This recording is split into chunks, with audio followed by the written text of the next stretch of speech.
Jadi kalau ingin diangkat derajatnya oleh Allah, ada dua pilihan. Assalamualaikum warahmatullahi wabarakatuh. Alhamdulillahirabbil alamin. Allah masih memberikan kita kesehatan dan kesempatan serta diberikan bertemu kembali melalui video kali ini, yang mana kita akan mendengarkan kajian dari guru kita. Maka kita simak baik-baik seperti apa kajiannya. Satu, meningkatkan iman. Bagaimana caranya? Kerjakan amal soleh. Karena itu kalimat iman dengan amal soleh disandingkan dalam Al-Quran. Quran surah ke-103. Wal asr. Innal insana lafi khusr. Illa alladhina amanu wa amilu salihat. Iman, amal soleh. Jadi kalau anda ingin diangkat derajatnya oleh Allah, maka tiap hari coba kuatkan iman kita dengan mengerjakan amal soleh. Bagaimana caranya Ustaz? Lihat rinciannya di Al-Quran. Setiap menemukan kalimat iman, setelahnya pasti amal soleh. Pasti itu. Kalimat iman pertama Al-Baqarah ayat ketiga. Alladzina yu'minuna bil ghaib wa yuqimunas salat. Setelah iman ada salat. Jadi kalau iman kita ingin dikuatkan oleh Allah, maka salatnya jaga. Karena itu kalimat penanda iman, itu ketika kita mendengar suara azan saja panggilan salat, belum salatnya. Ya, awas cek ya. Ketika kita mendengar suara adzan saja, belum sholatnya, itu iman kita akan terpancar di jiwa.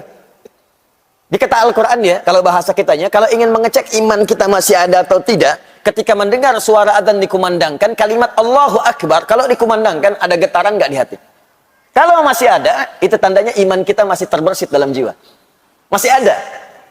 Tinggal iman itu kemudian diwujudkan dalam bentuk amalan. Itu dalilnya Quran surah ke-8, ayat kedua. Innamal mu'minuna alladzina idza dzukirallahu wajilat qulubuhum wa idza tuliyat 'alaihim ayatuhu zadatuhum imana wa 'ala rabbihim yatawakkalun. Tuh lihat kalimatnya. Innamal mu'minun, orang beriman itu ciri utamanya pakai adatul hasri, innama, pembatas. Yang punya iman itu dibatasi dengan ini nih. Jadi kalau tidak ada sifat ini dalam diri kita, patut dipertanyakan imannya masih ada nggak? Hati-hati, awas hati-hati. Jadi kalau sifat ini tidak ada, ini yang paling rendah, yang paling minim. Jadi kalau yang ini pun tidak ditemukan, patut ditanya. Kalau tidak maksiat yang paling dalam sehingga menutup cahaya imannya, atau yang kedua, dia sudah mulai jauh dan sangat jauh dari Allah Subhanahu Wa Taala. Apa ciri pertamanya? Idza dzukirallahu wajilat qulubuhum. Jika disebutkan nama Allah, ada getaran dalam jiwanya. Dan 5 kali diuji oleh Allah. Supaya dari subuh sampai dengan isya, kita bisa ngecek imannya masih ada nggak? Baru bangun tidur dipanggil untuk menemukan iman kita masih ada nggak? Allahu Akbar, Allahu Akbar. Nyampe ke kita, di hati kita ada getaran. Sudah azan. Cepat siap-siap. Nah, kalau masih ada suara itu, iman itu masih ada. Nah, jaga itu, cepat respon. Cara menjaganya, cepat tunaikan sholatnya. Jangan banyak dikomentari lagi. Pak, sudah azan. Iya, mah, tapi belum qomat. Nah, nanti imannya tidak naik tuh.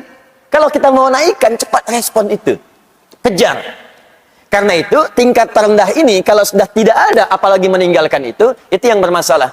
Di hadis Abu Daud, nomor hadis 857, itu bahkan disebutkan sifat setan yang paling pertama, itu kalau dengar suara adzan, dia lari terbirit-birit. Idza udzina fafarra syaitanu wa alaihi dhuratun. Kalau adzan dikumandangkan, maka setan akan lari. Lari sambil terbirit-birit. Kalau bahasa letterleknya, lari sambil terkentut-kentut. Ya, dhurat itu kentut. Maksudnya apa? Saking bencinya dengan suara adzan, kalau adzan ada baunya pun dia nggak mau cium. Syaitan lari. Nah, jadi kalau ada yang nggak senang dengan suara adzan, nah itu patut ditanya. Saya tidak teruskan ya. Nah, nanti kalau diteruskan jadi tersangka saya di sini. Paham ya? Nah, jadi coba cek lagi. Kuatkan amal saleh. Ya, tambah infak. Wa mimma razaqnahum yunfiqun. Al-Quran, walladzina yu'minuna bima unzila ilaik. Apa yang diturunkan pada Muhammad sallallahu alaihi wasallam, Al-Quran.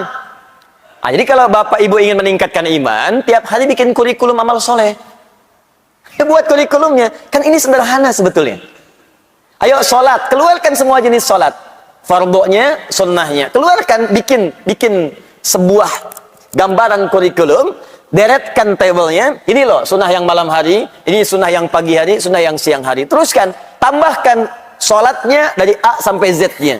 Nanti kalau tidak percaya, setelah Anda istiqomah dengan itu, akan terjadi perubahan pada diri kita. Akan terasa hubungan kedekatan dengan Allah enak gitu. Terus ketenangan pada jiwanya itu teresap. Makanya di ujung ayatnya itu langsung ditutup dengan kalimat wa 'ala rabbihim yatawakkalun. Orang-orang ini akan semakin dekat hubungannya dengan Allah. Tawakalnya tinggi sekali. Kalau sudah tawakal, dunia nggak akan ngaruh. Nggak akan ngaruh. Kemudian persoalan yang besar akan mengecil. Karena sifat kepercayaannya pada Allah itu tinggi. Ada masalah besar. Ini kan Allah sudah tetapkan. Nggak mungkin saya diuji kalau saya nggak sanggup. La yukallifullahu nafsan illa wus'aha. Beres. Masalah kecil nggak akan terasa. Inna ma'al usri yusra. Yang sulit aja ada solusinya, apalagi yang kecil pasti hilang. Jadi sebetulnya saat Allah minta kita ibadah, itu ingin memudahkan hidup kita. Membuat kita lebih tenang. Makanya saat kita diminta zikir, zikrullah kepada Allah, zikir, itu puncaknya, gambaran paling pentingnya, kata Allah supaya hatimu tenang. Quran surah 13 ayat ke-28. Ala bi dzikrillahi tatmainnul. Yakinkan pada jiwamu, kata Allah. Ala itu harful ikhbar wa taukid, huruf untuk menyampaikan informasi dan meyakinkan. Ya, kata Allah, yakinkan pada jiwamu. Zikir itu manfaatnya kalau benar, hatimu tenang. Dan ketenangan itu sesuatu hal yang penting. Kaya tapi gelisah, atau miskin tapi tenang, pilih mana? Nggak ada pilihan ketiga, nggak usah maksa. Penting kan tenang itu? Tenang itu solusi. Tenang itu kedamaian. Tenang itu ketentraman. Kata Allah, saya minta kamu zikir supaya tenang. Dan ternyata zikir itu ketika digali lagi di Al-Quran, ya amal soleh itu. Salat itu zikir. Buka Quran surah ke-20 ayat ke-14. Innani anallahu la ilaha illa ana fa'budni wa aqimis salata li dzikri. Saya itu Allah, gak ada Tuhan yang layak disembah kecuali saya, kata Allah. Sembah saya. Bagaimana caranya ya Allah? Tunaikan salat dengan benar, li dzikri, sebagai zikir kepadaku. Anda baca Al-Quran, amal saleh, zikir. Quran surah 15 ayat 9. Inna nahnu nazzalna dzikra wa inna lahu lahafizun. Kami turunkan Al-Quran sebagai zikir. Jadi kalau kita sedang baca Al-Quran, sedang zikir. Fungsi zikir untuk ketenangan. Makanya ketika Anda baca Quran, lebih tenang hati Anda. Coba deh ibu kalau sedang punya masalah. Dengan suami ada masalah, dengan anak ada masalah. Daripada ibu mengeluh dan bikin status, nggak selesai masalah. Ternyata dia tidak seperti aku kira. Terus tungguin komen sampai maghrib. Capek. Mendingan puasa. Ambil wudhu, buka mushaf, ngadap kiblat, baca, tenang. Walaupun solusi belum datang, tapi ketenangan itu tiba. Menghafal Quran, zikir. Ya, Quran surah ke-54, ayat 17, ayat 22, ayat 32, ayat ke-40. Walaqad yassarnal Qur'ana lidzikr. Fahal mim muddakir. Kami sudah mudahkan Al-Quran untuk diingat, dihafalkan sebagai zikir. Makanya penghafal Quran ketika mengulang-ulang surah hafalan itu sedang zikir. Zikir. Zikir, zikir. Dan dilatih kita menghafal dari yang pendek-pendek. Mau tidur kan baca Mu'awwadzatus Tsalas. Al-Ikhlas, Al-Falaq, An-Nas, itu zikir. Berdoa itu zikir. Makanya saat berdoa kan lebih tenang kan? Besok ada proyek tender, kita berdoa dulu. Walaupun tendernya belum ada, hati jadi tenang. Siang nanti mau ujian, sebelum ujian doa dulu. Ujiannya belum ada, tapi ketenangan itu datang. Makanya doa di Al-Quran disebut zikir. Quran surah ke-7 ayat 205. Wadhkur rabbaka fi nafsika tadarruan wa khifatan wa dunal jahri minal qaul. Ayo berdoa, kata Allah, zikir, sebut, minta padaku. Dalam jiwamu mohon dengan penuh kekhusyuan, minta. Kalimat thayyibah dilatih pasca salat. Subhanallah, alhamdulillah, Allahu akbar, hadis Muslim. Nomor hadis 571. Zikir. Buka Quran surah keempat ayat 103. Fa idza qadaytumus salata fadhkurullah. Maka jika kamu telah tuntas mengerjakan salat, zikir kepada Allah. Nah, semua zikir ini bentuknya amal saleh. Amal soleh, aktualisasi iman. Iman kalau ingin dikuatkan, kerjakan amal soleh. Kalau itu sudah ada, dampaknya ke hati tenang. Di saat kita diminta beramal soleh, itu bukan Allah yang ingin memberikan beban ke kita. Kita yang ingin diringankan. Jadi kalau cara pandang kita kepada amal soleh itu begitu, ringan ibadahnya. Allahu Akbar, Allahu Akbar. Alhamdulillah, hari ini sekarang tiba saatnya Allah akan meringankan bebanku. Tapi kalau dilihat sebagai kewajiban yang ada bebannya, capek. Allahu Akbar, Allahu Akbar. Ya Allah, baru aja zuhur, dasar lagi. Baru zuhur, dasar lagi. Emang dia zuhurnya udah terlambat. Jam 3.15 baru zuhur, 3.19 dasar. Ya dia yang salah. Padahal kan Allah ingin upgrade iman dia, ingin tenangkan hatinya, tapi dia sendiri membuat dirinya susah. Coba tanyakan pada manusia, manusia itu banyak yang aneh sekarang. Banyak yang aneh. Pengen mudah nggak hidup? Pengen. Pengen gampang nggak? Pengen. Pengen rezeki mudah nggak? Pengen. Tapi ketika dikasih jadi nggak pengen. Sholat jadi malas. Kamu zakat ya, saya tambah 10 kali lipat, nggak dikerjain. Kamu infak ya, saya berikan 700 kali lipat, nggak diberikan. Giliran dunia yang nggak nyata diikutin. Riba online diikutin. Minjem, pinjol tuh pinjaman online, begitu dipinjam benjol. Yang repot. Balik lagi. Al-imanu yazidu wa yantaqis. Kitab Sahih Al-Bukhari, Kitabul Iman. Iman itu naik dan turun. Awas, yazidu bi ta'ah, akan naik dengan mengerjakan ketaatan amal soleh, wa yantaqis bil ma'siyah. Nah, untuk menentukan amal soleh yang benar kita butuh ilmu. Karena itu orang yang menuntut pengetahuan Allah akan angkat pula derajatnya. Walladzina utul ilma darajat. Tapi tidak semua yang orang belajar itu bisa mengangkat imannya. Ada sebagian orang belajar justru meruntuhkan imannya. Ada orang-orang belajar, ketika belajar dengan pelajaran yang salah, kemudian dia melakukan tindakan-tindakan yang justru mencederai imannya. Itu kejadian tuh. Bahkan ada orang-orang selepas Nabi wafat sallallahu alaihi wasallam, tiba-tiba mohon maaf saking salah belajarnya jadi ngaku nabi. Musailamah al-Kadzab. Banyak kan salah belajar jadi konslet. Banyak yang keliru. Dan celakanya sekarang banyak muncul lagi. Itu luar biasa sekali penyampaian dari guru kita. Dari kajian tersebut kita bisa pahami dan ketahui bahwa ternyata banyak ilmu yang disampaikan, namun jangan kemana-mana, masih ada kajian yang belum sempat tersampaikan karena kajian ini masih belum selesai. Maka mari kita lanjutkan menyimak kajian dari guru kita. Itu dia.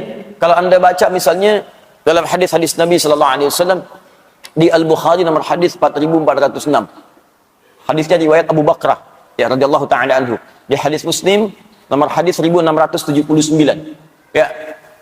Anin Nabi sallallahu alaihi wasallam qala Rasulullah sallallahu alaihi wasallam inna az-zamana qad istadara kahayatihi yauma khalaqallahu as-samawati wal arda minha arba'atun hurum thalathun mutawaliyatun dzul qa'dah wa dzul hijjah wal muharram wa rajabun mudhar ma baina jumada wa sya'ban inna az-zamana qad istadara kahayatihi. Sungguh waktu itu akan Allah putarkan terus seperti itu.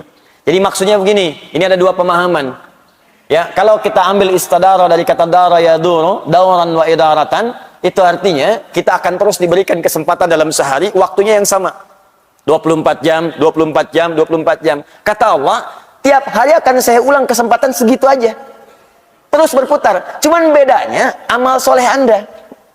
Aktivitas kita. Apakah waktu yang saya berikan diisi amal soleh atau amal salah? Coba apa bedanya sekarang dengan kemarin dari segi waktu? Tidak ada. Dia mengulang begitu aja. Makanya coba lihat jam. Gak ada yang berubah. Silakan cek atasnya tetap 12. Bawahnya 6. Kanannya itu 3. Kirinya 9. 1, 2, 3. Terus sampai dengan ke 12. Muter gitu aja. Gak pernah nambah. Coba lihat bilangan jam itu. Ya, pernah gak ada yang berubah angkanya? Gak ada. Kan itu jarum jam putar-putar gitu aja tiap hari. Muter lagi, muter lagi, muter lagi. Itu bukti paling nyata dari hadis Nabi SAW. Apa yang membedakan perjalanan waktu itu? Amaliyah kita. Aktivitas kita. Makanya Allah berikan konsep kehidupan. فَإِذَا فَرَغْتَ فَانْصَبْ وَإِلَىٰ رَبِّكَ فَرْغَبْ. Ayo rencanakan kegiatan kita. Kalau yang kemarin ada yang salah, maka tutup sekarang dengan yang soleh. Kan itu rumusnya. Katanya belajar al-arba'in, tapi hadis yang dipraktekkan. Coba lihat hadis ke-18. Masih ingat gak? An Mu'adz bin Jabal radhiyallahu taala anhu, wa Jundub bin Junadah radhiyallahu taala anhu. Qala Rasulullah sallallahu alaihi wasallam, ittaqillaha haitsuma kunta wa atbi'is sayyi'atal hasanata tamhuha. Tingkatkan takwamu dimanapun kau berada dan tutupi yang jelek-jelek itu dengan kebaikan. Jadi kalau ada yang jelek yang kemarin, tutup dengan yang baik yang sekarang, bukan dipertahankan kejelekannya. Dan jelek ini dibagi dua dalam kaidah fikih. Jelek yang pertama, jelek yang tidak meningkat kuantitas ibadahnya. Kalau sadar kemarin nggak jemaah, maka sekarang berjamaah. Antum dikasih 5 kesempatan sholat kemarin. Sekarang diberi lagi. Kemarin 3 nggak berjamaah, sekarang 5 kali jamaah semua. Jadi kalau kemarin dikasih kesempatan nggak jamaah, sekarang dikasih hidup lagi nggak jamaah juga, butuh berapa lama lagi untuk hidup? Kemarin nggak baca Quran, ya sekarang baca. Masa kemarin nggak baca, sekarang nggak baca juga? Yang paling aneh, maaf ya, anak 4 tahun, mata buta, dah hafal Quran, khatam dan hafal. Antum dikasih 40 tahun, mata sehat, fisik kuat, kelengkapan semua ada. Masih belum bisa baca juga. Butuh berapa tahun lagi? Coba dipikir lagi. Katanya mau wafat. Katanya mau meninggal. Yakin akan pulang. Tapi bakal nggak pernah dikumpulkan. Apa nggak malu pulang menghadap Allah? Coba pikirkan lagi gitu. Mau cari dunia sebanyak apa? Saya kasih tahu ya, kalau bukan dunia yang tinggalkan antum duluan, antum yang meninggalkan dunia duluan. Pulang antum. Nggak usah jauh-jauh lah. Kemarin Allah kasih sedikit aja gempa 7,4 skala Richter itu. Dan kita berdoa semoga Allah ringankan beban saudara-saudari kita, insya Allah. Ya, insya Allah dimudahkan, insya Allah kita sinergikan untuk bantu saudara-saudari kita. Cuma ada fenomena yang sangat menarik. Begitu gempanya terjadi, semua orang keluar dari rumah, dari gedungnya. Baru 7,4, Anda sudah lupa dengan semua yang Anda kumpulkan. Anda kerjakan siang malam tuh, berangkat kadang gelap sebelum subuh, pulang-pulang tengah malam. Uang dikumpulkan, bangun rumah, tinggi-tinggi, begitu dikasih gempa ditinggalin. Coba lihat. Keluar dia takut, padahal itu yang dia bangun dan dia kumpulkan setiap rupiahnya. Yang paling dahsyat, begitu diterima kerja, loncat-loncat traktir teman, selfie depan kantor, ceklik. Tempat kerja, lantai 40, gempa, rusuh ditinggalin keluar. Dan nggak sempat selfie lagi. Nggak sempat selfie lagi, udah lupa dengan handphone, lupa dengan kawan, masing-masing menyelamatkan diri. Itu baru 7,4 skala Richter. Bagaimana dengan yang 74 skala Richter? Lupa semua. Wa fasilati wa akhi wa man fil ardi jami'a thumma yunji. Kalau bisa ya Allah, saya lupa semuanya. Kalau bisa tukar ya Allah dengan semuanya. Kalau perlu semua manusia di muka bumi tukar untuk selamatkan saya. Udah nggak peduli dengan Anda. Oke, siap-siap. Akan ada waktunya tiba kita untuk pulang. Ayo belajar. Kita kumpul di sini untuk belajar. Kenapa banyak orang juga yang belajar kemudian jadi salah? Karena dia tidak memulai pelajaran dengan benar. Untuk itulah dituliskan oleh para ulama kitab-kitab yang mengantarkan kita belajar dengan benar dari sejak masa lalu sampai kekinian. Imam Al-Bukhari menulis kitab Adabul Mufrad. Imam An-Nawawi menulis At-Tibyan fi Adab Hawalatil Quran. Syekh Muhammad Hashim bin Ash'ari menulis kitab Adabul Alim wal Muta'addim. Dan kita telah sampai sekarang di halaman yang ke-13-nya insyaallah. Baru kita mulai materi kita. Tadi mukaddimah. Baik, bismillahirrahmanirrahim. Supaya kita semangat, kita kembalikan kepada awal bahasan kita. Fi fadlil alim wal ulama wa fadli ta'limihi wa ta'allumihi. Ini biasa, ini bab pertama. Tentang keutamaan, keistimewaan menuntut ilmu, keutamaan para ulama, keutamaan ilmu, keutamaan para ulama, keutamaan belajar ilmu, dan keutamaan mengajarkannya. Ini bab kita sudah sampai nanti di halaman ke-13-nya. Jadi gini, saya ingin tekankan sekali lagi, para ulama kita senantiasa mengambil manhaj dari Al-Quran. Sebelum mengerjakan sesuatu, dikeluarkan dulu keutamaannya. Ini kelihatan sederhana tapi penting. Keutamaan ini, kalau bisa kita keluarkan dulu, kalau mampu dituliskan. Supaya memotivasi kita kalau mengerjakan ini yang kita raih. Itu minimal kalau sedang malas-malas, ketika melihat itu lagi, itu muncul lagi motivasi yang kuat. Makanya seringkali di ayat Al-Quran itu, amalan bersanding dengan keutamaan. Misal, infak tuh. Ya. Ketika menyebutkan infaknya, keutamaannya dulu disebutkan. Quran surah kedua, ayat 261. Matalul ladzina yunfiquna amwalahum fi sabilillah. Kamathali habbatin, ambatat sab'a sanabil, fi kulli sumbulatin mi'atu habbah. Wallahu yudha'ifu liman yasha' wallahu wasi'un 'alim. Perumpamaan orang yang infak di jalan Allah Subhanahu wa taala, Perhatikan baik-baik, seperti orang yang menanam satu benih. Dari benih itu satu nih, dihitungnya satu dulu. Jadi kalaupun ada 1 rupiah Anda berikan, itu hitungannya bukan satu. Ambatat sab'a sanabil, dari satu ini tumbuh 7. Fi kulli sumbulatin mi'atu habba, setiap 7-nya ada 100 benih baru. 1 kali 7 kali 100, 700 nilainya. 700 nilainya. Dan itu pun batas minimal, bukan batas maksimal. Karena ayatnya belum selesai, sering dipotong sampai sini, belum selesai. Wallahu yudha'ifu liman yasha. Dan Allah akan melipat gandakan tanpa batasan bagi siapa yang dikehendakinya. Kata sebagian pakar tafsir, maksud yang ayat terakhir ini adalah orang yang tak pernah berhitung, maka Allah akan berikan tanpa hitungan. Tapi kalau dia ngitung, ya sesuai hitungan itu diberikan. Infak misalnya, 1 juta masukin, sampai kotak infak tuh gak geser-geser. Tuh, 2, 3 juta. Tapi dihitung sama dia, alhamdulillah, kali 700, punya catatan sendiri. 7 juta. Walaupun nggak dia upload, punya catatan, Allah kasih. Begitu dioper 1 lagi, Masya Allah, ingin seperti yang 1 juta itu. Tapi nggak ada. Cuman dia nggak pernah berhitung, tapi keikhlasannya sangat dalam. Yang dia punya cuma 500 rupiah, itu pun logam. Dia masukkan dengan hati-hati, supaya bunyinya pun nggak kedengaran orang lain. Sampai masuk tuh lembut sekali, kayak landingnya itu soft gitu. Bagus. Dan dia nggak pernah berhitung, nggak pengen orang tahu. Itu lipat gandanya, yudha'ifu liman yasha, dilipat gandakan oleh Allah tanpa batasan. Bisa jadi dia masukkan 500, lipat gandanya bisa 1 juta, 1 miliar, 1 triliun dan sebagainya. Allah Ta'ala ada. Nah, kenapa dimasukkan itu? Banyak nanti keutamaan istighfar. Rajin istighfar bisa dapat surga seluas langit dan bumi. Quran surah ketiga 133. Wasari'u ila maghfirati min rabbikum wa jannatin arduhas samawati wal ardh u'iddat lil muttaqin. Disusul lagi dengan amalan lain. Ayo bergegas kamu istighfar dan berharap dengan amalan-amalan itu bisa mendapatkan surga seluas langit dan bumi. Disediakan bagi orang takwa. Apa ciri amalan orang ahli istighfar? Kalau rajin istighfar kata Allah, maka akan muncul amalan-amalan lain. Ayat 134-nya.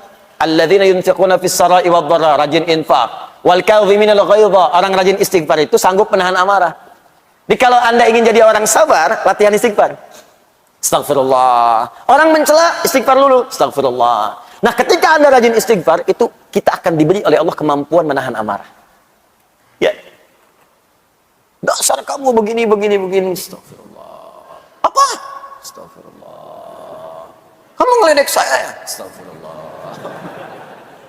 Dah, sampai dia capek sendiri. Sudah mas, kalau sudah saya pamit dulu. Pergi aja sana. Astagfirullah. Wala'afina anin nas, dan dia bisa pandai memaafkan orang. Jadi yang indah tuh gini, hati dia ditutup oleh Allah dari persoalan.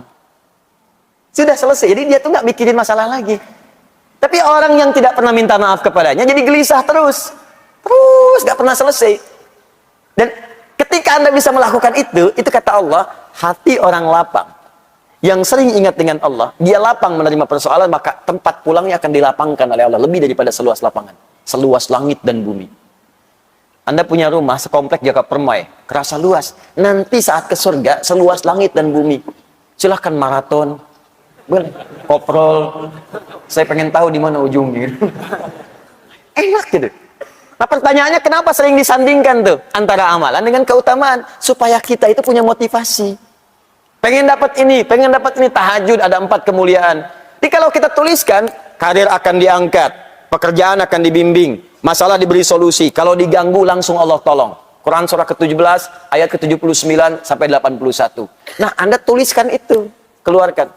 Manfaat tahajud, berikan 4. Tempelkan langsung di dinding tempat tidur Anda sebelah kanan. Jadi begitu miring ke kanan, Anda lihat itu. Nggak ingat tahajud pun ketika melihat itu, pengen bangun malam harinya.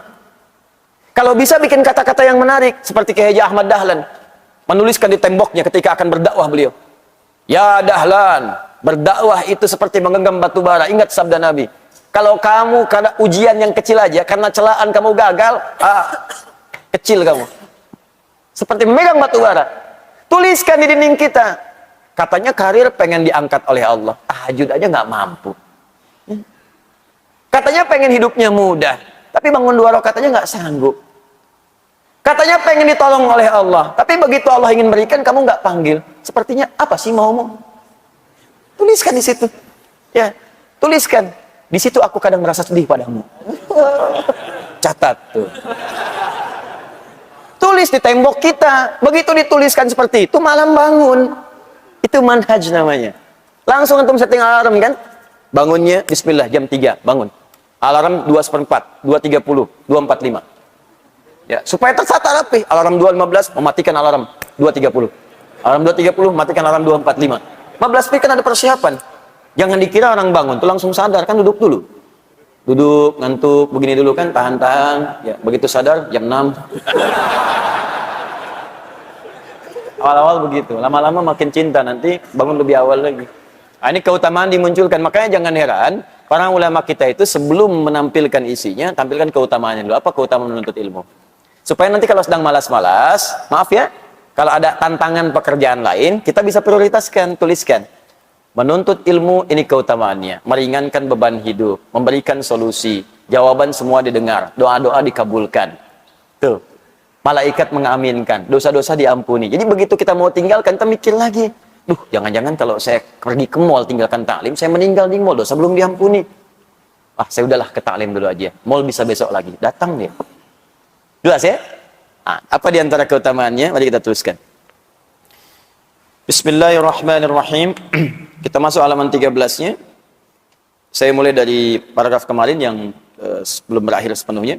Wa ghayatul ilmi al-'amalu bihi li'annahu thamratuhu wa faidatul umri wa zadul akhirah. Kemarin kita sampai situ.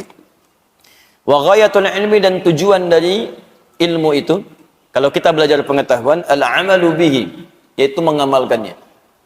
Dimohon izin, kemarin saya tegaskan, ilmu dengan amal nggak bisa dipisahkan. Justru ilmu itu akan mulai mendapatkan pahala melimpah ketika diamalkan. Anda belajar fikih sholat, kalau nggak pernah dipakai sholat, kapan datang pahalanya? Hanya berhenti di saat belajar saja. Makanya ayo teman-teman, jangan batasi di majlis ilmu. Anda yang kuliah pun, niatkan sebagai ibadah karena Allah. Begitu Anda bekerja, itu jadi pahala. Pernah nggak kepikir ke situ? Yang kuliah di ITB, di IPB, di UI, di IAIN, di UIN, dimanapun, coba niatkan sebagai ibadah.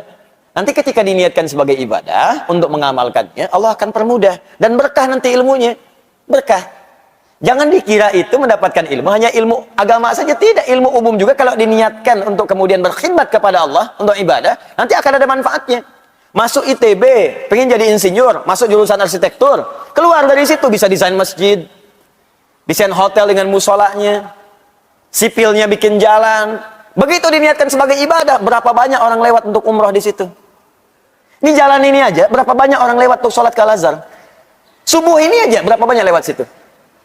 Berapa banyak yang pakai keran di situ untuk wudhu. Berapa banyak yang ke toilet. Anda bayangkan, kalau cuma ngejar dunia, nggak akan dapat tuh pahala akhirat.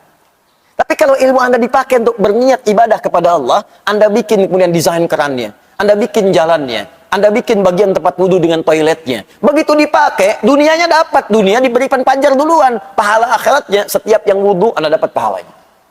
Setiap yang lewat, Anda dapat pahalanya. Dan saat belajar itu demikian, Allah akan berikan kemudahan. Makanya ilmunya berkah. Coba lihat orang-orang dulu itu. Yang makannya Masya Allah, kadang-kadang sekedar singkong. Ya, kadang-kadang ketemu nasi pun sehari cuma sekali. Itu pun dibagi lagi dengan 6-5 orang. Tapi dahsyatnya ilmunya berkah. Saya kalau lihat orang dulu belajar bahasa aja, jarang yang ada satu bahasa. Minimal 2. Bahasa Indonesia, bahasa Belanda. Never dong. Misalnya, mana si pitung? Belanda, dapat. Jepang, ada yang bisa bahasa Jepang. Orang dulu. Coba diplomat-diplomat dulu itu. Kayak Haji Agus Salim, berapa banyak bahasanya? Ya, Bung Hatta. Ya, Masya Allah. Insinyur Soekarno, misalnya yang lain-lainnya itu. Ya, mereka belajar. Dan yang paling dahsyat ulama-ulama kita, Masya Allah itu. Ya, ulama-ulama kita itu dulu bukan sekadar belajar, kemampuannya luar biasa, semua ilmunya bersanad, kemampuan bahasa Arabnya, kemampuan Qurannya, bahkan tidak sedikit yang jadi mufti langsung di Masjidil Haram. Tidak sedikit di antara mereka. Dan namanya abadi sampai sekarang. Bahkan murid-muridnya mengajar lagi. Syekh Yasin Al-Padani, berapa banyak muridnya sekarang mengajar? Syekh Ahmad Khatib Al-Minangkabawi, berapa banyak muridnya punya manfaat sekarang? Jadi saya sarankan kalau kita mau belajar dimanapun itu, termasuk Anda yang sekolah di kampus-kampus umum, ayo bikin konsep untuk ibadah. Dengan ilmu ini saya akan berkhidmat. Ingat pesan saya, Kalau Anda kejar akhirat, dunia akan ikut. Tapi kalau Anda kejar dunia, akhirat akan meninggalkan Anda. Kita kesini untuk ibadah. Sholat, ta'lim. Dunia ikut. Begitu selesai, ada kopi, ada sarapan, ada pisang. Dunia tuh. Tapi kalau kesini cuma nyari pisang, akan dapat. Udah akhirat gak dapat, pisang gak kebagian. Oh, paling gak enak tuh. Akhirnya bikin status, ternyata di Al-Azhar gak ada pisang. Enak kesini mau cari pisang, mau cari ilmu. Jadi kalau kita nyari akhirat tuh ikut dunia semua. Saya sering katakan begini, rezeki itu udah diatur. Surga kita yang belum jelas. Dunia itu nggak usah capek lah. Ya, yang capek pada dunia, dia belum paham dunia. Makanya pelajari ilmunya supaya nggak susah. Ini di rumah tangga ribut karena nggak pelajari ilmunya. Jadi nggak selesai-selesai. Padahal kadang-kadang cuma beres dengan senyuman aja, tapi kadang nggak beres-beres. Kenapa? Karena ilmunya nggak dipelajari. Di bagian pertama, ghayatul ilmi ala amalu bihi. Ya, jadi mohon izin, orang yang belajar itu tujuannya untuk diamalkan. Kemudian itulah menjadi buah dari pengetahuannya yang bermanfaat untuk hidupnya di dunia dan bekalnya ke akhirat. Ini yang kemarin kita tegaskan. Sekarang teruskan. Wa nahika bihadza syarafan wa fadlan wa jalalatan wa nubula. Kita selesaikan kemarin sampai di sini. Dan cukuplah engkau paham kalau engkau bisa belajar dengan mengamalkan ilmumu, bukan sekedar hidupmu dunia akan bermanfaat, bekal akhiratmu menambah, tapi kata Syekh Hashim, syarafan, engkau akan dimuliakan oleh Allah. Wa fadla, engkau akan diberikan keutamaan lebih oleh Allah. Syaraf, diangkat kemuliaannya. Bahkan Allah turunkan langsung ayat sendiri. Yarfa'illahu alladhina amanu minkum walladhina utul ilma darajat. Syaraf. Quran surah ke-58 ayat ke-11. Wa fadla, dapat tambahan keutamaan. Diutamakan. Diutamakan. Nambah. Apa di antara keutamaannya? Diangkat derajatnya seperti mujahid fi sabilillah. Kalau wafat, syahid. Ada di antara keutamaan penuntut ilmu itu, teman-teman, ini ya, saya beri contoh sedikit. Jadi kalau ada fadlun dalam Al-Quran, itu artinya tingkat yang paling utama. Jadi kalau surga, surga yang paling utama. Kalau dunia, dunia yang paling utama. Ada posisi dalam sholat yang saat kita mengerjakannya, kata Allah, jangan berdoa biasa. Minta yang paling utama. Misal, ya, kan di sholat kita sering berdoa kan? Makanya sholat di fikih disebut doa. As-sholatu hiyad doa. Sholat itu doa. Karena semua dari takbir sampai salam, itu doa. Tapi ada dua posisi saja yang langsung kata Allah, kalau Anda berada di dua posisi itu dan Anda berdoa, maka minta yang paling utama. Kalau surga, minta surga yang paling utama. Bersama Nabi, dengan orang soleh, dengan para syuhada, minta yang paling utama. Kalau dunia, minta yang paling utama. Jangan tanggung. Kaya sekalian, kaya dan berkah. Ya, kedudukan tinggi sekalian, tinggi dan berkah. Minta yang paling tinggi. Ya Allah, jadikan saya orang yang kaya yang bisa bersedekah dan hafal Al-Quran. Ya Allah, jadikan saya presiden yang bisa mengamalkan isi Quran. Ya Allah, jadikan minta yang paling tinggi sekalian. Apa dua posisi itu? Itu ada di Quran surah ke-48 ayat ke-29. Disebutkan dengan kalimat fadl. Muhammadur Rasulullah walladzina ma'ahu asyidda'u 'alal kuffar ruhama'u bainahum tarahum ruk'an sujjada yabtaghuna fadlan minallahi wa ridwana. Engkau akan lihat umat Nabi Muhammad itu tegas pada segala yang menyimpang, saling berkasih sayang dengan sesamanya. Ciri utamanya, mereka rajin sholat. Jadi umat Nabi Muhammad itu kalau ingin dibedakan, ini umatnya atau bukan, lihat sholatnya. Ini sindiran halus tapi tajam gitu ya. Katanya umat Nabi Muhammad, tapi dipanggil adzan nggak mau sholat. Katanya umat Nabi Muhammad, diminta sujud nggak sujud. Kata Allah sederhana, umat Nabi Muhammad itu tarahum ruk'an sujada. Engkau akan lihat dia ruku dan sujud salat. Jadi kalau Anda masih mengaku umat Nabi, akan kelihatan salatnya. Datang. Itu sindiran tajam loh, halus tapi tajam. Maaf ya, artinya ketika Anda mengaku umat Nabi Muhammad tapi nggak mau salat, dipertanyakan nilai keumatannya. Dan saat ruku dan sujud itu, yabtaguna fadla, dia minta yang paling utama dari Allah. Jadi kalau sedang ruku, sedang sujud, berdoa yang paling utama. Terutama saat sujud. Jangan nanggung. Kalau ada dicontohkan lafaz dari Nabi, bacakan doanya. Kalau nggak ada contoh lafaz dari Nabi, di hati kita mintakan. Ya Allah, saya pengen di Firdaus, ya Allah. Ya Allah, saya pengen berjumpa dengan Rasulullah. Ya Allah, berikan kesempatan untuk menatapmu di hari kiamat, ya Allah. Ya Allah, sukseskan bisnis suamiku ya Allah, dan berkahi pada bisnisnya, berkahi di harta kami ya Allah. Ya Allah, jadikan keluargaku semua penghafal Quran. Aku nggak minta apapun ya Allah, pengen Quran aja ya Allah, pengen Quran aja. Minta yang paling utama. Fadlah. Dan keutamaan penuntut ilmu fadlah yang paling utama adalah statusnya dinaikkan oleh Allah sebagai mujahid fi sabilillah. Jadi kalau dia sedang belajar, wafat syahid statusnya. Itu langsung turun Quran surah ke-9 ayat 122. Paling kiri sebelah bawah di mushaf. Wa ma kana al-mu'minuna liyanfiru kaffah. Ya, falaula nafara min kulli firqatin minhum ta'ifah liyatafaqahu fid din wa liyunziru qaumahum idza raja'u ilaihim la'allahum yahdharun. Catat ya, karena di kitab tidak ada, ini syarahnya. Awas. Kata Allah, tidaklah semua orang beriman. Iman dulu tuh. Tidaklah semua orang beriman pergi bermedan perang semuanya, ke medan juang semua. Aku akan turunkan satu amalan yang kalau dikerjakan statusnya sama dengan yang berjuang di medan perang. Apa amalan itu? Tafaqquh fid din, belajar di agamanya.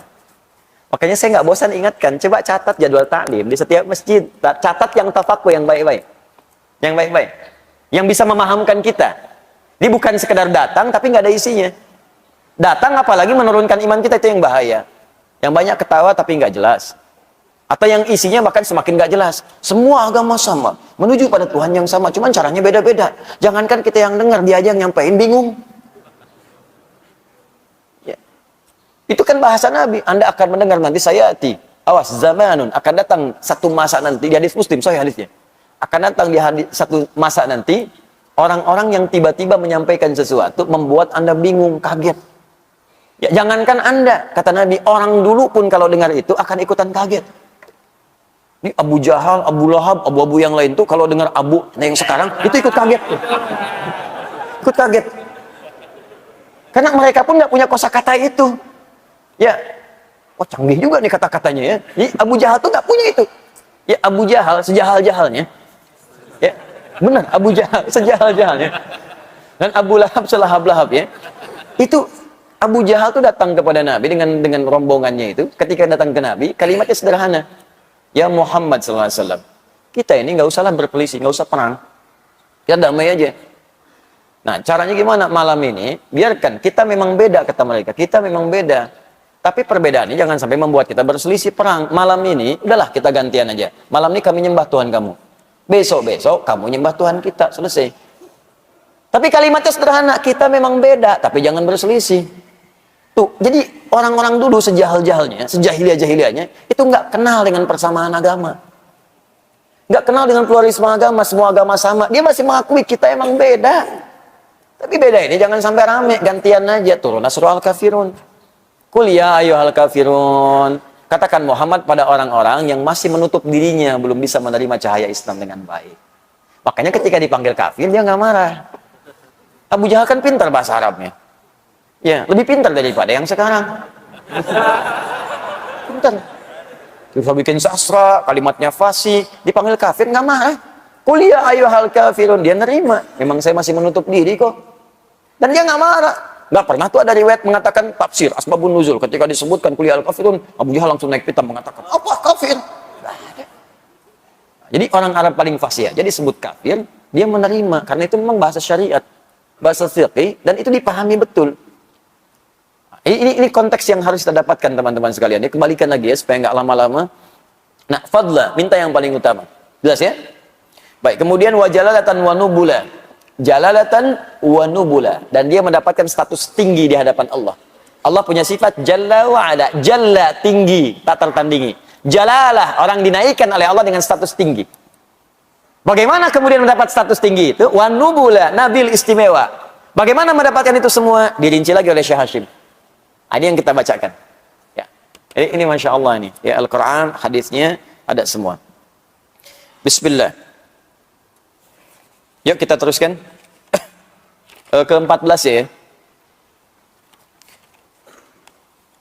Ayat-ayat yang tadi untuk mendapatkan keistimewaan sudah saya bacakan sebelumnya. Wa qala ta'ala innama yakhshallaha min ibadihil ulama. Pertama diangkat statusnya oleh Allah yang istimewa sebagai orang yang paling khasyah dengan Allah. Jadi paling takut kepada Allah itu orang-orang yang punya ilmu. Status pertama. Di Quran surah Fatir itu, Quran surah ke-35. Ya, dari ayat 27 sampai ayat 29.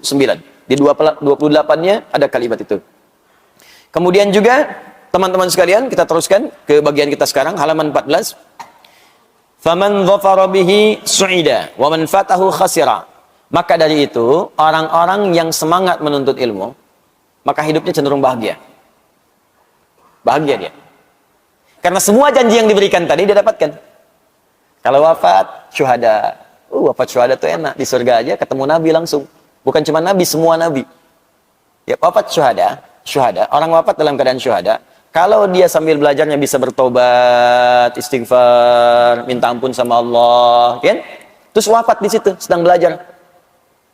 Tadinya pelaku maksiat banyak, tiba-tiba pengen tobat, datang ke majelis ilmu, tobat di situ. Setelah tobat dia belajar, baru disebutkan belajar huruf Al-Quran. A'udhu, A diikuti, A begitu A keselak dikit, A meninggal. Ya, itu modal dikit keuntungan banyak. Betul, teori ekonominya pas banget itu. Ya, modal dikit keuntungan banyak, udah tobat, dosa diampuni, baca huruf A masuk surga ya. Selesai, syahid lagi statusnya. Nah, di mana ketemunya? Di surganya. Begitu naik turun Quran surah keempat ayat 69. Wa may yuti'illaha war rasul fa ulaika ma'al ladzina an'ama Allahu 'alaihim minan nabiyyin was-siddiqin wasyuhada'i was-salihin wa hasuna ulaika rafiqa. Dzalikal fadlu minallah. Masyaallah. Orang-orang yang taat kepada Allah dan Rasulnya, hati-hati kemudian dia wafat, maka dia akan dikumpulkan dengan orang-orang yang Allah berikan nikmat kepada mereka. Siapa di antaranya? Para nabi. Setelah para nabi siapa? Syuhada, siddiqin, syuhada, salihin. 3 golongan. Maka kalau bisa jadi bagian dari itu. Ya, jadi bagian dari yang disebutkan. Jadi status naik. Kemudian hidup ringan. Ilmu berkah. Dan ingat ya, setiap ilmu itu dapat, kalau diamalkan, rezeki mengikuti. Itu sudah rumus. Ilmu, amal, rezeki. Bahkan ada orang yang masih cari ilmu, rezekinya datang. Jadi kalau Anda benar cari ilmunya, jangankan diamalkan, baru cari ilmu, rezekinya datang. Itu akan dimudahkan oleh Allah. Coba lihat deh, para penghafal Quran, terus dia niatkan karena Allah, tiba-tiba datang donatur. Bahasa manusia donatur itu, yang kirim kan Allah juga. Muhsinin, datang kirim, dapat beasiswa. Beasiswa itu siapa yang ngasih? Manusia kan nggak punya, Allah yang menggerakkan. Masuk. Masya Allah. Tiba-tiba belajar ke Mesir, kurang, bikin tempe, gitu kan? Tempe dibikin, dibeli, berkah ilmu. Begitu belajar, dari dapatkan itu, selesai, tiba-tiba naik status, kasih jadi. Itu Masya Allah, banyak tuh. Di orang yang benar cara belajarnya itu, dia dhafara. Su'ida. Kalau benar dia ikat ketentuan Allah dengan baik, syaratnya ikat ketentuan Allah dengan baik. Niatkan dengan ikhlas, lakukan karena Allah, nanti akan datang. Belum diamalkan, rezeki sudah tiba. Begitu diamalkan, rezeki datang melimpah. Sampai dia menyimpulkan, saya udah nggak perlu dengan semua ini kecil nih. Jadi yang dia perlukan Allah saja. Makanya setiap hari, dia katakan, Allahu Akbar. Nggak ada yang lebih besar daripada Allah. Sholatnya enak gitu. Jadi nggak ada nilainya. Lamborghini, nggak ada. Ya, Ferrari, lewat. Ya, nggak ada. Lewat. Allah yang paling tinggi. Allah yang paling besar. Tidak. Di sholat subuh pakai Ferrari itu biasa. Bukan cuma dipanasin, punya Ferrari cuma dipanasin doang malam-malam, balapan mah taksi.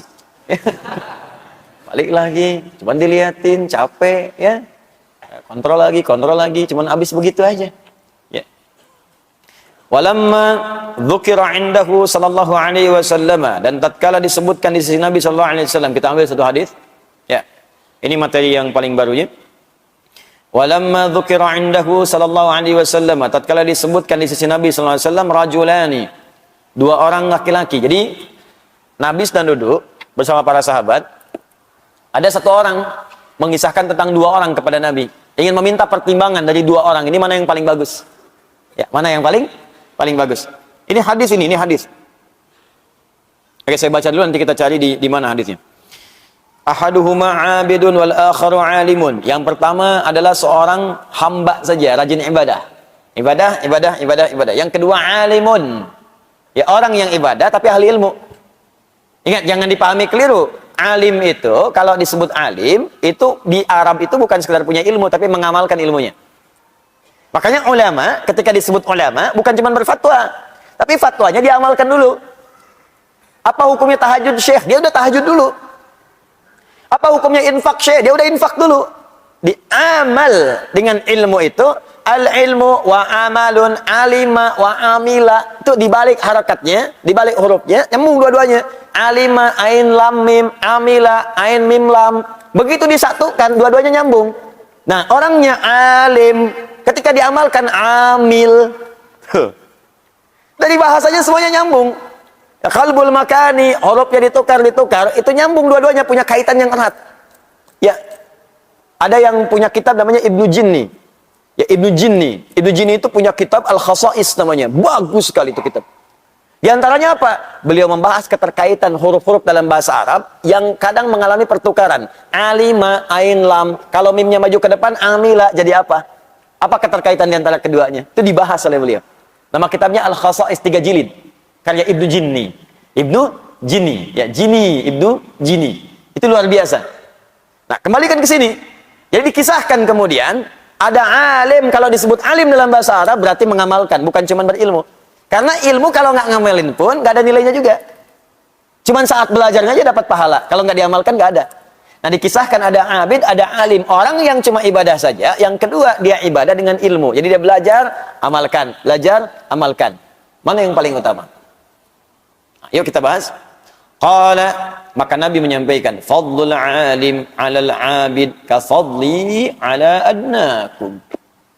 Fadlul alim 'alal 'abid ka fadli 'ala adnakum. Keutamaan seorang penuntut ilmu yang dia berniat mengamalkan amalnya, baru berniat mau ngamalin amalnya, kemudian dia menuntut ilmu, belum diamalkan tuh.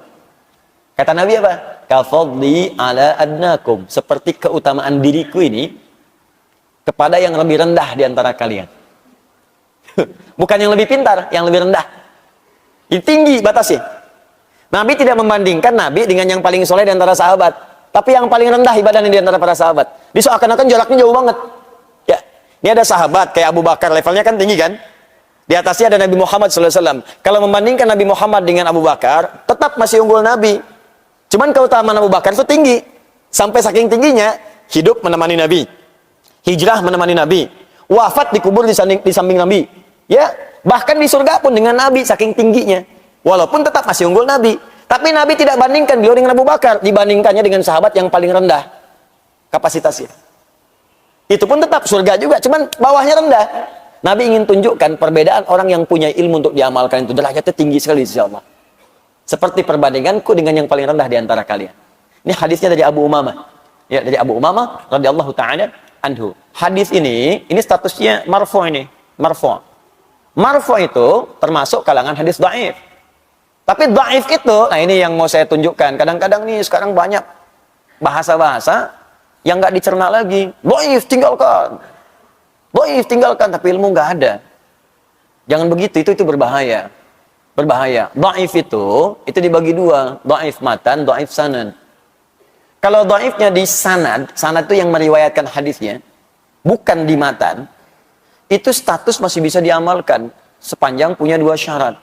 Syarat pertama, babnya fadailul a'mal. Keutamaan-keutamaan amalan, bukan amalan-amalan pokok. Bukan tauhid, bukan tentang sholat, ya, bukan tentang haji misalnya, tapi keutamaan-keutamaan saja bisa diamalkan. Syarat yang kedua, apalagi kalau ada penguat namanya syahid atau tawabi' dalam ilmu hadis. Nah, hadis ini menunjukkan beliau ini muhaddis nih. Artinya paham hadis. Faqih juga, paham fikih. Nggak mungkin kalau ada kalimat ini, nggak mungkin kalau nggak paham hadis, mustahil bisa diteruskan hadis selanjutnya. Hadis yang tadi saya bacakan itu, yang ada di sini, riwayat Abu Umamah, ternyata syahidnya banyak. Syahidnya banyak. Syahid itu hadis lain yang menguatkan, yang statusnya lebih tinggi. Ya, lebih tinggi lagi. Di mana adanya? Di Abu Dawud ada, di At-Tirmidzi ada, di An-Nasai nomor hadis 233 ada. Riwayatnya sahabatnya sahabat Abu Darda radhiyallahu taala anhu. Bahkan Al-Imam An-Nawawi menyantumkan juga di Riyadhus Shalihin-nya. Riyadhus Shalihin itu ada 1896 hadis.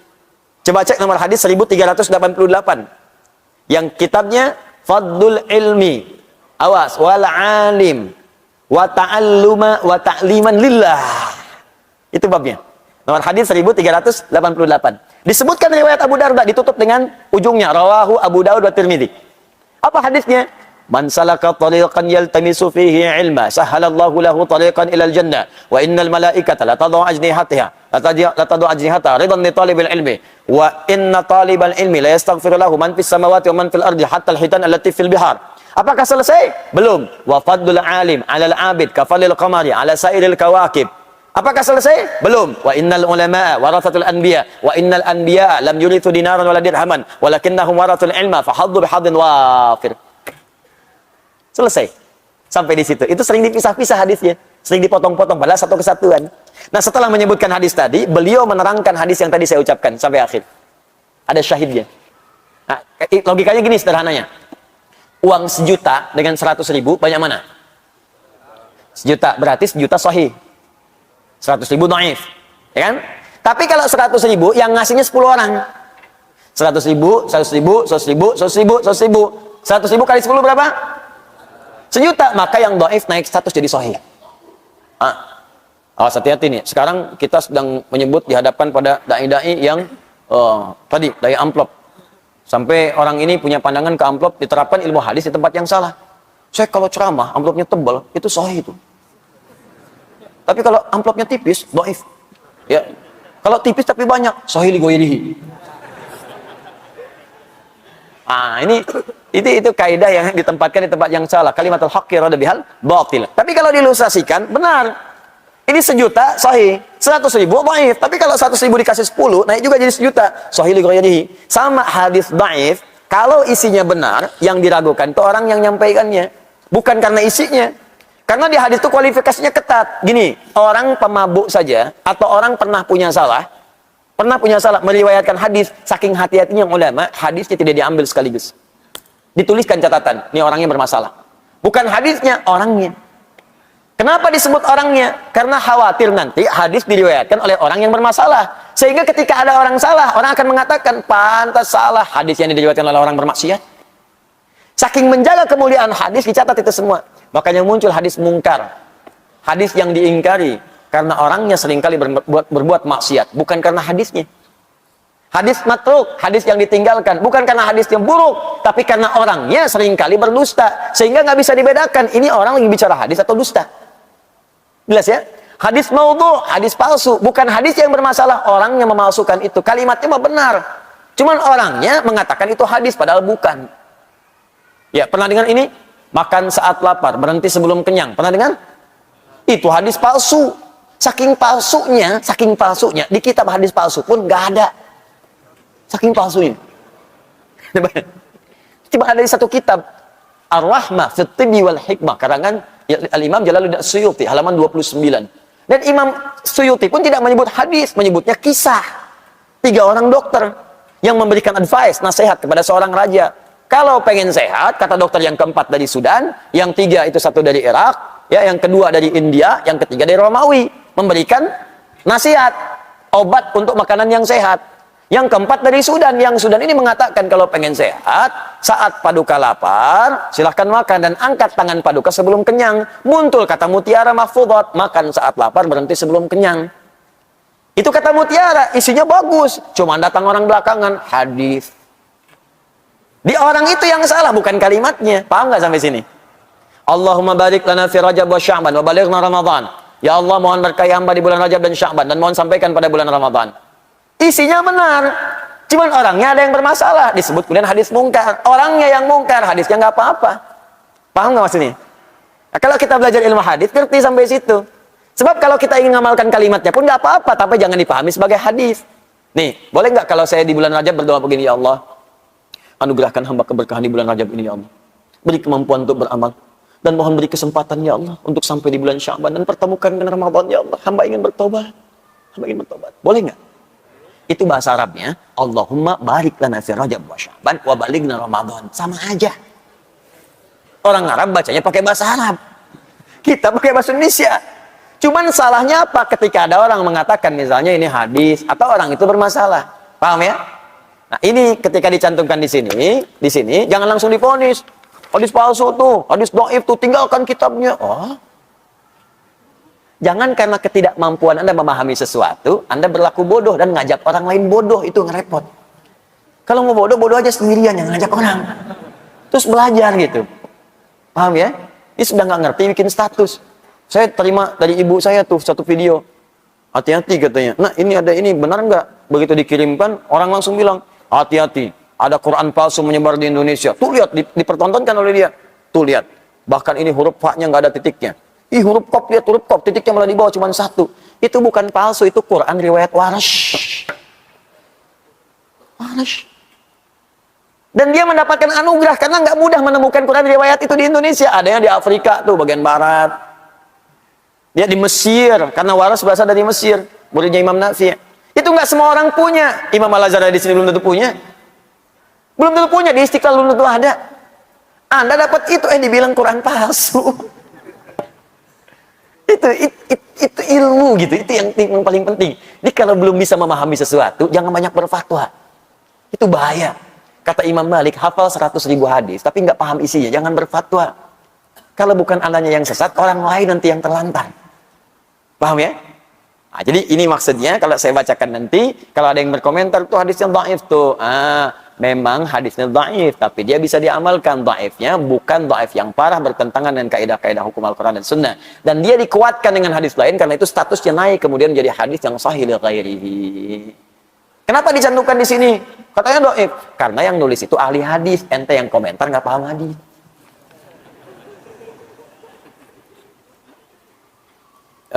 Saya baca terakhir ya, sampai kita ada 2 menit. Saya takutnya nanti ditanya, belajar apa tadi? Hadis dhaif. Cuma naik status li ghairihi. Gimana itu? Ya, aja tayangannya. Wa qala sallallahu alaihi wasallam, dan sallallahu pernah bersabda, man salaka tariqan yatlubu fihi ilman salakallahu bihi tariqan min turuqil jannah. Nah, ini yang tadi saya sebutkan, satu rangkaian. Ini penguatnya, syahidnya. Adanya di An-Nasai nomor hadis 233, juga di Abu Daud, juga di At-Tirmidzi, juga Imam An-Nawawi dalam Riyadhus Shalihin nomor hadis 1388. Rawinya Abu Darda. Hadisnya sahih, ada yang menyebutkan hasan. Ya. Statusnya tetap hasan, itu hadis sahih. Ya, sahih. Ya, cuma daya ingat hadis itu kan 5 syaratnya. Mattasala isnaduhu binaqdil adli dhabiti anil adli dhabiti min ghairi syudzudin wala illatin qadihatin.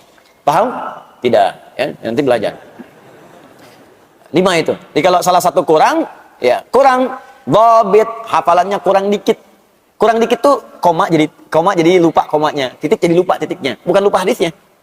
Jadi ilmu hadis itu kalau lupa koma dikit turun status tuh dhabitnya, kurang. Dari sahih jadi hasan. Ya. Jadi hasan. Jadi kalau saya bacakan kalimat misalnya, nih al-jami' as-sahihul musnad al-mukhtasar min umuri Rasulillah sallallahu alaihi wasallam wa sunanihi wa ayyamihi. Ulangi. Nah, itu maudhu tuh kalau nggak bisa ngulang. Itu statusnya turun. Tapi kalau bisa diulang lengkap sempurna kalimat titik komanya itu sahih. Tapi kalau macet sedikit, koma sedikit, hasan. Ketat sekali ilmu hadis itu. Nggak semua orang bisa kemudian disebut sebagai hadis. Terakhir. Wa qala sallallahu alaihi wasallam, SAW pernah bersabda, talabul ilmi fardhatun ala kulli muslimin. Nah, di sini ada wa muslimatin. Wa talibul ilmi yastaghfiru lahu kullu syai'in hatta al-hut fil bahar. Baik, pertanyaannya, Ustaz, di sini ada kalimat talabul ilmi, kata Nabi, talabul ilmi fardhatun ala kulli muslimin wa muslimatin. Menuntut ilmu itu fardhah, kemestian bagi setiap muslim laki-laki dan muslimah, muslim perempuan. Kalau kita di hadis, cari riwayat, kalimat muslimah ini nggak ditemukan. Sedangkan beliau ahli hadis. Kenapa muncul kalimat muslimah? Talabul ilmi fardhatun ala kulli muslim. Di hadisnya ditemukan demikian. Cari di berbagai riwayat, hampir sulit menemukan kalimat muslimah. Pertanyaannya, kenapa beliau menuliskan kalimat wa muslimatin? Apakah di sini ada riwayat baru yang ditemukan kemudian ada kalimat muslimahnya, atau ada hal yang ingin disampaikan di sini? Nanti kita akan lihat di pertemuan berikutnya, insyaallah. Ya, supaya nanti kita bisa bersemangat untuk menggali dan kita paham cara membaca kitab dengan benar, insyaallah. Yang kita ajarkan cara memahami Al-Quran, cara memahami hadis dengan ilmunya, dan cara membaca kitabnya. Karena itu saya sarankan begini. Tolong yang belum dapat ini di copy, nanti coba di copy, nggak apa-apa kalau selembar-selembar yang kita bahas. Karena halaman 14 saja yang di copy. Ya, kalau sulit. Saya pengennya Anda nggak sekadar dengar, bawa ininya. Jadi Anda bisa lihat sambil saya terangkan, Anda bisa baca juga, bisa saya terangkan. Jadi Anda tahu, nanti Anda ngajarkan lagi pada anak Anda selanjutnya, teman Anda, dan ngajarkannya langsung dari sumbernya. Ya, dilihat, dipahami, terus belajar bahasa Arab dari sini, terus lihat ayatnya, kasih catatan, ilmunya lengkap nanti. Ya. Habis ini pulang ke rumah, kasih tahu istri, kasih tahu anak-anak, bikin status, ya. Bulan depan jadi ustadz, saya pensiun. Alhamdulillah. Semoga Allah muliakan kita, memberikan kepada kita insyaallah rahmat, keberkahan, tambahan pengetahuan dan ampunan dari Allah Subhanahu wa taala. اللهم تقبل منا انك انت السميع العليم وتب علينا انك انت التواب الرحيم. اللهم نحمدك حمدا شاكرين حمدا ناعمين حمدا يوافي نعمه ويكافئ مزيدا. يا ربنا لك الحمد ولك الشكر كما ينبغي لجلال وجهك الكريم ولعظيم سلطانك. اللهم صل وسلم وبارك على رسولك الكريم نبيك الامين سيدنا محمد وعلى اله وصحبه اجمعين. اللهم علمنا ما ينفعنا وعلمنا يا الله ما جهلنا وانفعنا بما تعلمنا ووفقنا لنعمل ما تعلمنا به يا ارحم الراحمين. لا تدع لنا في مقامنا هذا في كل مقام ذنبا الا غفرته ولا هما الا فرجته ولا دينا الا قضيته ولا مريضا الا شفيته ولا عسرا الا يسرته ولا حاجة من حوائج الدنيا والاخرة فيها لك رضا وفيها لنا الصلاح الا قضيتها يا ارحم الراحمين. اللهم ربنا اتنا في الدنيا حسنة وفي الآخرة حسنة وقنا عذاب النار. صلك سبحان ربك رب العزة عما يصفون وسلام على المرسلين. سبحانك اللهم وبحمدك نشهد أن لا إله إلا أنت نستغفرك ونتوب إليك وآخر دعوانا الحمد لله رب العالمين. والسلام عليكم ورحمة الله وبركاته.